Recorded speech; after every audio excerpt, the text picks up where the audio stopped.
High, যারা দেশি পেঁয়াজ নিয়ে বিজনেস করতে যাচ্ছেন এই ভিডিওটা তাদের জন্য। তো পেঁয়াজের ক্ষেত্রে আমাদের কয়েকভাবে বিজনেসটা হয়। একটা হচ্ছে আপনার ট্রেডিং বিজনেস আর একটা হচ্ছে আপনার স্টক বিজনেস। তো ট্রেডিং বিজনেসে আবার দুইভাবে ট্রেডিং শুরু হয়। একটা হচ্ছে নতুন পেঁয়াজের ট্রেডিং, একটা হচ্ছে পুরাতন পেঁয়াজের ট্রেডিং। তো নতুন পেঁয়াজের ট্রেডিংটা হচ্ছে এটা মানে নর্মাল ভাষায় বলে চাষিদের ভাষায় মুড়ি কাটা পেঁয়াজ। তো এই পেঁয়াজটা আপনার শুরু হয় ডিসেম্বর থেকে মার্চ পর্যন্ত। এই মাসের মধ্যে আপনি চাষি থেকে কিনবেন, কিনে আপনি আড়তে নিয়ে এসে বিক্রি করবেন। এক্ষেত্রে আপনি একটা ভালো একটা মার্জিন রেখে ভালো দামে বিক্রি করতে পারবেন। এটা আপনি ডিসেম্বর থেকে মার্চ পর্যন্ত। যখন ডিসেম্বর থেকে মার্চ হবে, এরপরে যে পেঁয়াজটা আছে পুরাতন পেঁয়াজ, সেটা হচ্ছে হালি পেঁয়াজ। এই পেঁয়াজটা যখন আসবে আপনি মার্চ থেকে মের মাঝামাঝি পর্যন্ত আপনি পেঁয়াজটা ট্রেডিং শুরু করবেন। এই প্রোডাক্টটা আপনি সেম চাষি থেকে কিনবেন, নিয়ে এসে আপনি সেটা বিক্রি করবেন।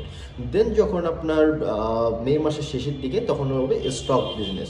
তো তখন আপনি যত টাকা থাকবে এই টাকা দিয়ে আপনি প্রোডাক্টগুলো স্টক করে রাখবেন। স্টক করে রেখে আপনি যখন আবার 3 মাস পরে এটা বিক্রি করতে পারবেন, তখন আপনার কেজি প্রতি ভালো একটা অ্যামাউন্ট আসবে। এবং এরপরে যখন আপনার আপনি যদি চান যে ঠিক আছে আমি ওই যারা স্টক করে রাখে তাদের প্রোডাক্টটা নিয়ে বিজনেস করব, তো সেক্ষেত্রে হচ্ছে নর্মাল যে হাটগুলো বসে সেই হাটে পেঁয়াজগুলো যারা স্টক করে রাখে তারা সবাই প্রোডাক্টগুলো নিয়ে আসে, সেখানে আপনারা বিক্রি করতে পারতেছে। তো সেখান থেকে আপনি পারচেস করে আপনি বাংলাদেশের বিভিন্ন জায়গায় আপনি বিক্রি করতে পারবেন। তো এইভাবে পেঁয়াজটা হয়ে থাকে এবং এটা সারা বছর চলে।